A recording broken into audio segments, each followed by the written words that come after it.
तो यदि कोई बोले कि भैया पादपों में जो परिवहन होता है वो बेसिकली कैसे होता है, पादपों में जो परिवहन होता है, राइट, पादपों में जो परिवहन होता है वो कैसे होता है, क्लियर क्लियर क्लियर। तो कैसे होता है तो ध्यान से देखिएगा, ये वो कहानी है जो अपने को दिमाग के अंदर फिट रखनी है कि भैया एक तरफ तो जाइलम है और एक तरफ अपने पास क्या है, तो एक तरफ है हमारे पास फ्लोएम। कौन सी चीज है, एक तरफ हमारे पास है फ्लोएम। ये दोनों जो चीजें हैं, राइट, ये क्रिएट करती हैं पादपों में क्या, परिवहन। बात समझ में आ रही है, मस्त वाली कहानी। देखो देखो देखो देखो देखो देखो,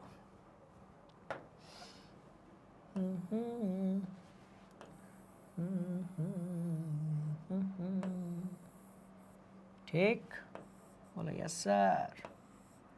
अरे मजेदार बात है रे बबुआ, ये लो, बात समझ में आ गई। तो मैं क्या कह रहा हूं, मैंने यहां पर लिख दिया, सीधे सीधे लिख दिया, स्पष्ट शब्दों में लिख दिया कि जब भी हम बात किसकी करेंगे, पादपों में, पादपों में परिवहन, हम किसकी बात करेंगे, पादपों में परिवहन की यदि हम बात करेंगे, राइट, तो एक है हमारे पास जाइलम। तो एक जो कॉन्सेप्ट है वो हमारे पास क्या है, जाइलम, और दूसरा वाला जो है वो क्या है, फ्लोएम। बोलो यस सर। एक हमारे पास जाइलम है और दूसरा आपके पास क्या है, फ्लोएम है। जाइलम जो है वो क्या करता है, तो ध्यान से देखिएगा ये क्या करता है, देखो देखो देखो देखो, ठीक है, ये जड़ से, मुख्य रूप से क्या करता है, ये जड़ से, बात समझ में आ रही है, जल और खनिज, ये क्या करता है, जल और खनिज। तो जाइलम जो होगा वो जड़ से क्या करेगा, जल और खनिज को, ठीक है, पादप में मुख्यतः पत्तियों तक लेकर आता है। किसकी बात थी ये, तो ये बात थी भैया अपने जाइलम की। अब आपका जो फ्लोएम होता है वो क्या करता है, ध्यान से देखो, तो बबुआ आपका जो फ्लोएम होता है, राइट, वो क्या करता है, ध्यान से देखिएगा, फ्लोएम क्या करता है, क्या करता है, क्या करता है, तो ये यार क्या करता है, ऐसा, ठीक है। तो ये क्या करता है कि जब प्रकाश संश्लेषण के बाद भोजन बना था उसको पौधों के सभी भाग तक लेकर जाता है, राइट। तो हम ये कह सकते हैं कि भैया पोषक तत्वों को पौधों के सभी भाग तक लेकर जाता है। क्या कह रहा हूं, सभी भाग तक लेकर जाता है, दैट्स ऑल, खेल खत्म। तो ये पोषक तत्वों को पौधों के सभी भाग तक लेकर जाता है, उसका क्या करता है भैया, वितरण करता है। इजी है, बोलो यस सर, राइट। तो ये दोनों जो चीजें हैं वो मिलकर इस गाड़ी को चलाती हैं, जिसको हम क्या बोलते हैं भैया, हम बोलते हैं पादपों में परिवहन। बात समझ में आ गई। पोषक तत्वों को पौधों के सभी भाग तक लेकर जाता है कौन, तो भैया वो है आपका क्या, फ्लोएम। बात समझ में आ रही है, बस इतनी सी कहानी है। तो ये हमें याद रखना है किसमें, जब भी हम पौधों में या फिर पादपों में या फिर पेड़ों में किसकी बात करेंगे, परिवहन की बात करेंगे, तो यहां पर जो है धमनियां और शिराएं नहीं होती हैं, यहां पर होते हैं आपके जाइलम, और क्या होते हैं बबुआ, वो होते हैं आपके फ्लोएम। बोलो यस सर, इंटरेस्टिंग कहानी, ठीक है। चलो इसको यहां से हटाते हैं, ठीक है जी, नोट करो पक्का। चलो अब इसको थोड़ा और डीप में समझ लेते हैं अपन लोग, है ना। मैं क्या कह रहा हूं, ध्यान से देखिएगा, सारे पॉइंट्स को दिमाग में, कॉपी में बहुत बढ़िया तरीके से अपने को क्या करना है, फिट करना है। कैसे, देखो, पादप शरीर के निर्माण के लिए आवश्यक की कच्ची सामग्री अलग अलग से प्राप्त की जा सकती है, जैसे कि कार्बन डाइऑक्साइड को आपने वातावरण से ले लिया, जल और खनिज को आपने कहां से ले लिया, तो भैया जड़ से ले लिया। पौधों के लिए नाइट्रोजन, फास्फोरस तथा दूसरे खनिज लवण के लिए मृदा निकटतम तथा प्रचुरतम स्रोत है। इसलिए आपने सुना होगा यूरिया जैसी चीजें, फॉस्फेट जैसी चीजें, डीएपी जैसी जो चीजें होती हैं उसको हम जमीन में मिला देते हैं, ताकि, बात समझ में आ रही है, ये जो सारे पोषक तत्व हैं ये जब पौधों को मिलते हैं तो उनकी जो वृद्धि यानी कि ग्रोथ है वो स्पीड से हो सकती है। इन पदार्थों का अवशोषण जड़ों द्वारा किया जाता है, जो कि किसके संपर्क में है भैया, मृदा के संपर्क में है।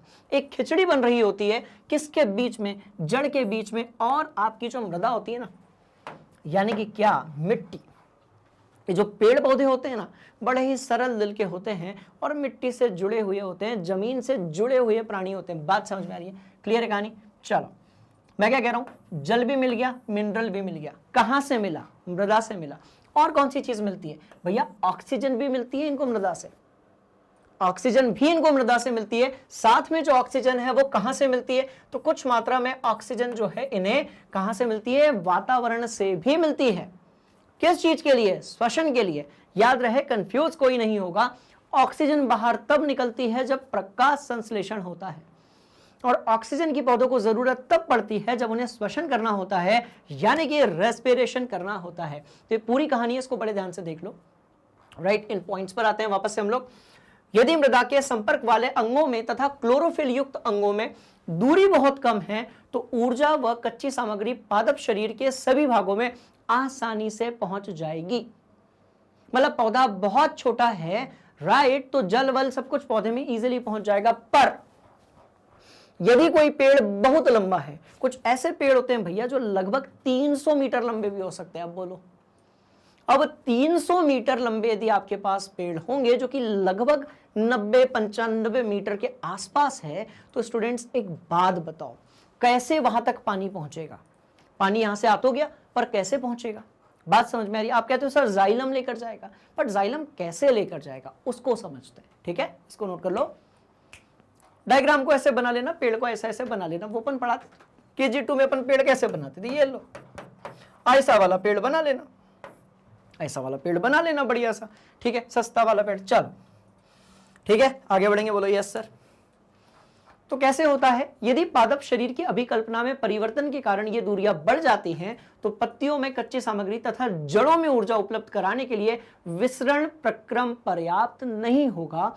मतलब विसरण से जल जो है वो जड़ से बहुत ऊपर ऊपर का जो भाग है पादप का, पत्तियां हो गई, तने हो गए, शाखाएं हो गई, वहां तक नहीं पहुंचने वाला है। तो जाइलम कैसे काम करता है और कैसे जल को अपन ऊपर तक लेकर जाते हैं, इसको समझते हैं। ठीक है, ऐसी परिस्थिति में परिवहन की एक सृजन प्रणाली आवश्यक हो जाती है। क्यों होती है? सुनो, मैं क्या कह रहा हूं। एक मेरे पास पेड़ है, बोलो यस सर। बहुत लंबा पेड़ है बाबूजी, बहुत ज्यादा लंबा। ये लो, मैं कह रहा हूं बहुत ही लंबा पेड़ है मेरे पास। ये लो, ये ऐसा एक पेड़ है, ये यहां पर तो उसकी जड़ है। ये थोड़ा यार रुको,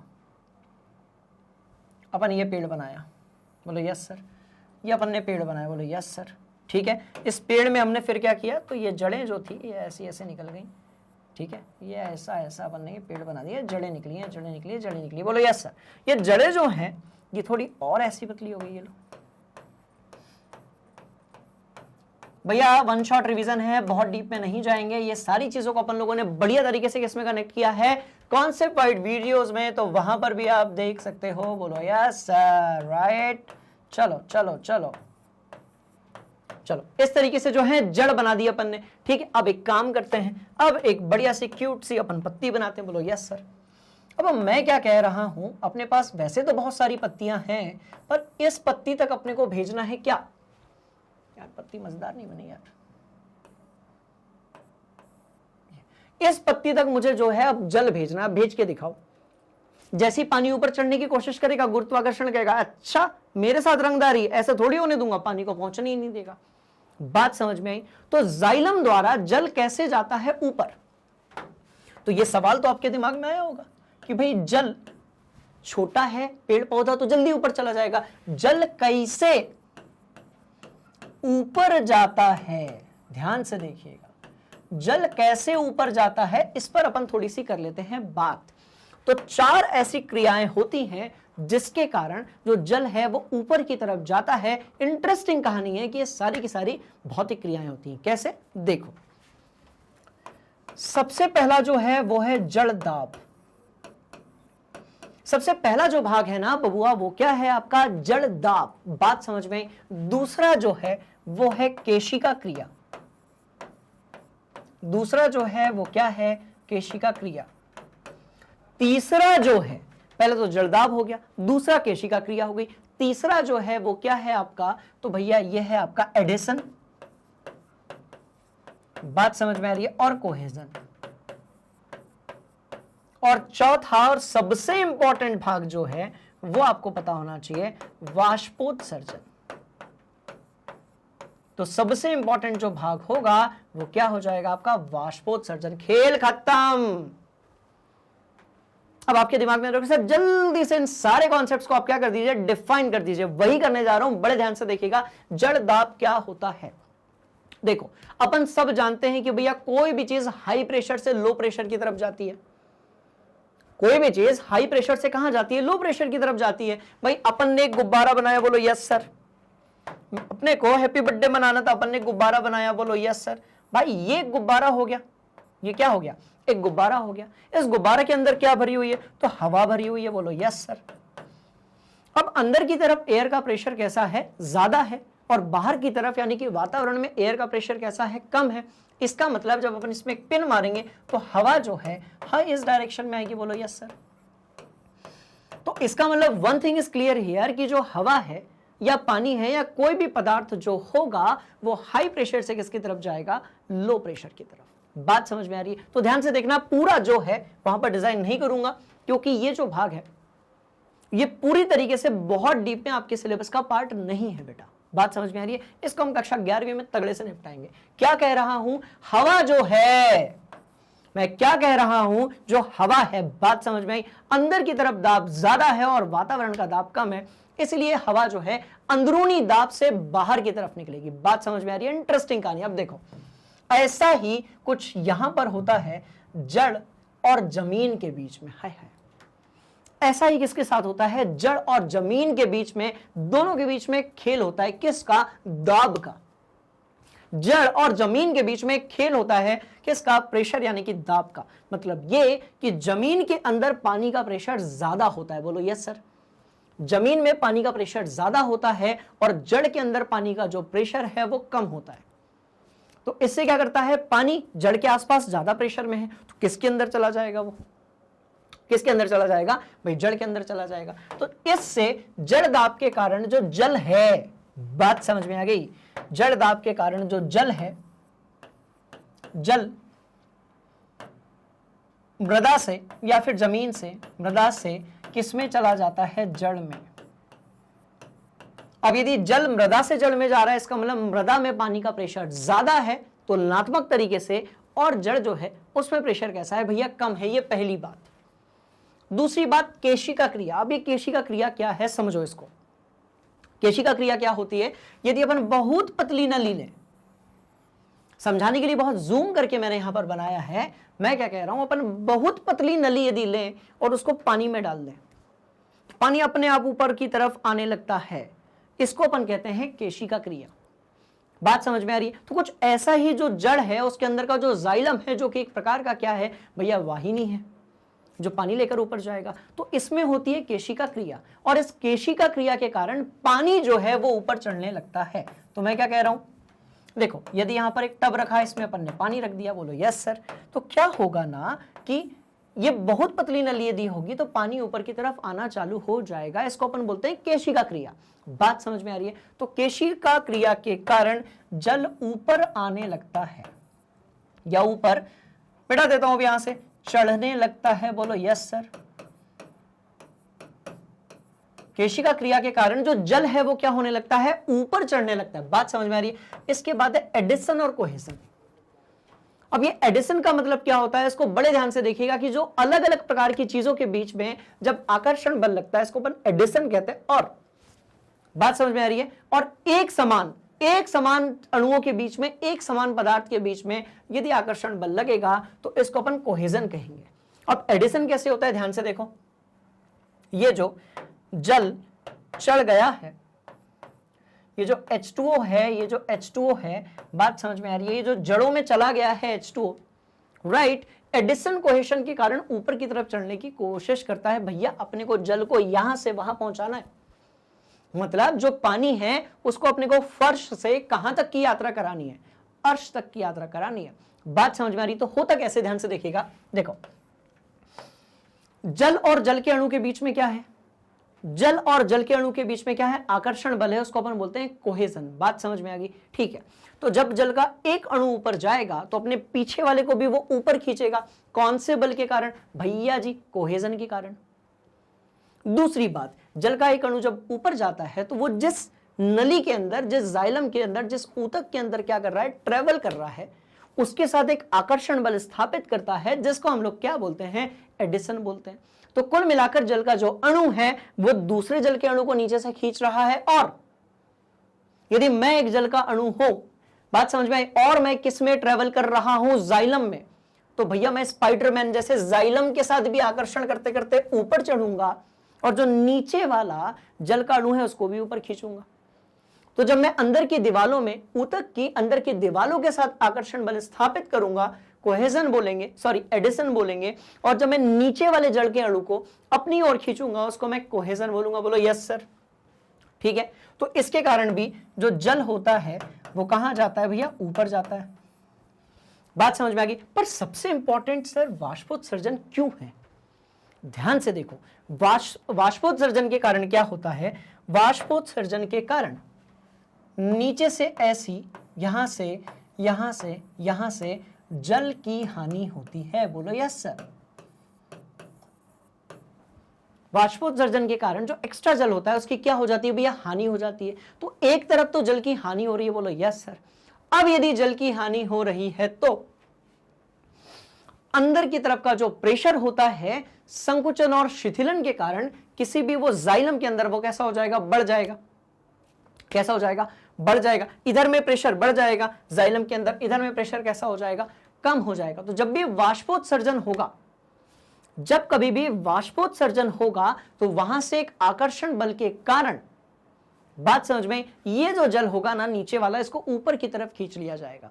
तो ये चार ऐसी प्रक्रियाएं हैं जिसके कारण जल ऊपर चढ़ता है। पर सबसे ज्यादा मजबूर कौन करता है, वाष्पोत्सर्जन। कैसे, देखो ये वाला जो जल का अणु है, इसका भाई बंधु वहां से ऊपर एटमॉस्फेयर में चला गया।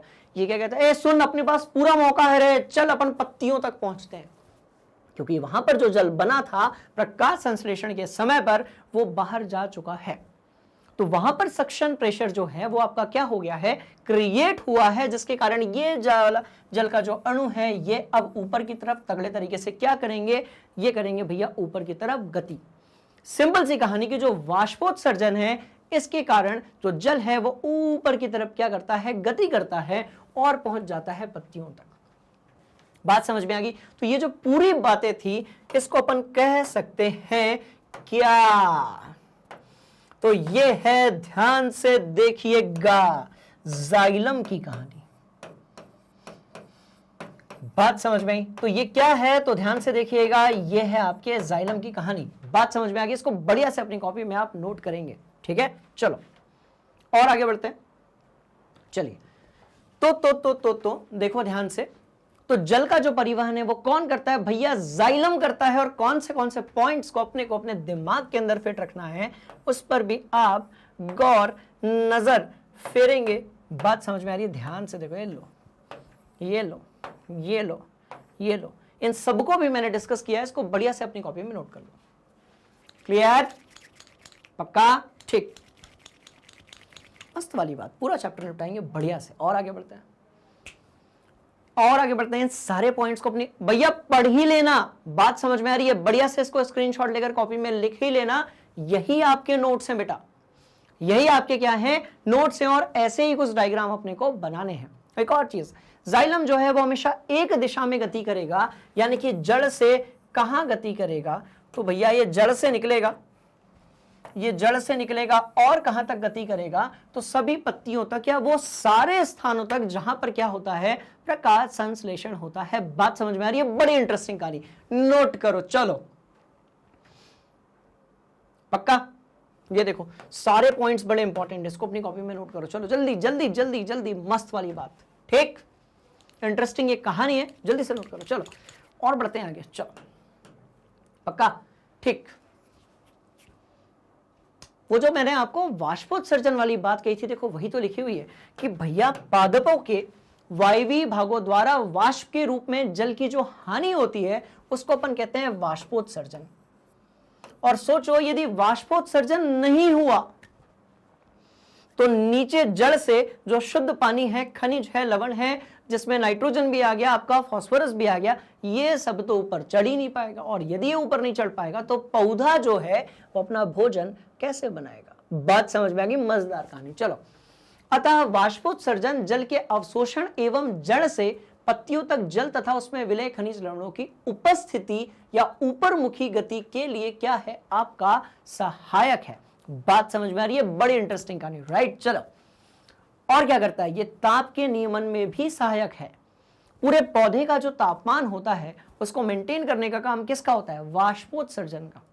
बात समझ में आ गई? चलो, जल के वहन में मूल दाब रात्रि के समय विशेष रूप से क्या होता है? प्रभावी होता है, क्योंकि भैया रात्रि के समय वाष्पोत्सर्जन कैसा होता है? कम हो जाता है। बात समझ में आ रही? चलो, दिन के समय पर जब रंध्र कैसे होते हैं? खुले होते हैं, तो वाष्पोत्सर्जन ज्यादा होता है, राइट। रात के समय पर वाष्पोत्सर्जन कम होता है, और ये मेंटेन करते हैं किसको? जाइलम में जल की गति को। बात समझ में आ गई? इसलिए इंग्लिश में कहा जाता है transpiration is the necessarily evil, right. वाष्पोत्सर्जन एक अच्छी तो नहीं कह सकते, एक जरूरी बुराई है। किसके लिए?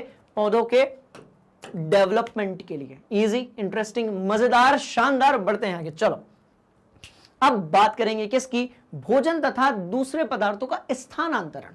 हम पौधों में वहन की बात कर रहे हैं। अब जल ऊपर गया, कार्बन डाइऑक्साइड आपने ली, पौधों ने, पादप ने अपना भोजन पूरा बना डाला। बोलो यस सर। यदि उसने अपना भोजन पूरा बना लिया, अब भैया उसको सभी जगह पर क्या करोगे? वितरित भी तो करोगे। पत्ती ने जो भोजन बनाई है, राइट, या फिर वो जहां जहां प्रकाश संश्लेषण के कारण भोजन बना है, उसको हमें पूरे पौधे में क्या करना है? वितरित करना है। क्या करना है? वितरित करना है। आप जब वितरित करेंगे तो उससे क्या होगा? ध्यान से देखिएगा, पौधा जो है उसको भोजन मिलता रहेगा, श्वसन होता रहेगा, पादप में वृद्धि होती रहेगी। बड़ी इंटरेस्टिंग कहानी है, चलो नोट कर लो पक्का। तो कौन से नाम, चीजों को अपने को दिमाग में फिट रखना है वो देख लेते हैं। चलो चलो चलो, निपटाते हैं, पूरा खेल निपटाते हैं आज। मैं कह रहा हूं प्रकाश संश्लेषण के विलेय उत्पादों का वहन स्थानांतरण कहलाता है, और यह संवहन ऊतक के फ्लोएम नामक भाग द्वारा, क्या बात है, किस प्रकार का ऊतक? संवहन। नाम क्या होगा? फ्लोएम होगा। उसके कारण इसका क्या होता है? वहन होता है, पहली बात। दूसरी बात, प्रकाश संश्लेषण के उत्पादों के अलावा फ्लोएम अमीनो अम्ल तथा अन्य पदार्थों का भी परिवहन करता है। बिल्कुल सही है, अमीनो अम्ल का भी परिवहन करता है। चलो, ये पदार्थ विशेष रूप से जल के भंडारण अंग, जड़ के भंडारण अंग, फलों, बीजों तथा वृद्धि करने वाले अंगों में ले जाए जाते हैं, क्योंकि सभी को जरूरत है किसकी? भोजन की। बात समझ में आ रही है? बड़ी इंटरेस्टिंग कहानी। और आगे बढ़ते हैं। भोजन तथा अन्य पदार्थों का स्थानांतरण संलग्न साथी कोशिका की सहायता से चालनी नलिका में, ध्यान रहे, फ्लोएम के अंदर क्या? चालनी नलिका। तो इन सबका जो संवहन होता है वो किसके कारण होता है? चालनी नलिका के कारण होता है। किस दिशा में? तो ऊपरमुखी और अधोमुखी। इसका मतलब क्या है कि यदि इस पत्ती ने बनाई है अपना क्या? भोजन, तो ये ऊपर भी भेजेगी, नीचे भी भेजेगी। ऊपर वाली पत्ती तने फूल फल के पास भी भेजेगी, और नीचे वाला तना जड़ के पास भी भेजेगी। बोलो यस सर। बड़ी इंटरेस्टिंग कहानी, इसको अपनी कॉपी में नोट कर लो। चलो,